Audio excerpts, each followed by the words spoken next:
میخوام چند تا از پرطرفدارترین و خاص‌ترین آیتم‌های کالکشن عیدمون رو بهتون نشون بدم. پس اگه دنبال کاری جذاب برای عید کوچولوهاتون هستین، این ویدیو رو از دست ندین.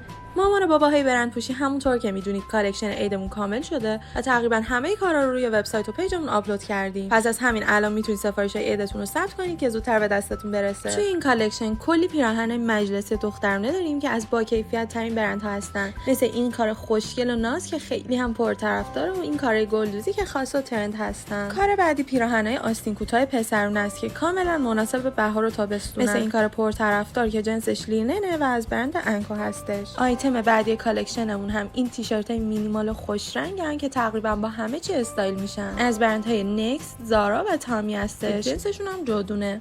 کار بعدی مخصوص کوچولوهای کلاسیک پوشمونه. این پیراهنای خوشگل که هم به تنهایی و هم با تیشرت ساده میتونید ست کنید. اگر کاری جدیدمون رو دوست داشتین حتما نظرتون رو بهمون توی کامنت بگین. لایک و حمایت رو هم فراموش نکنید.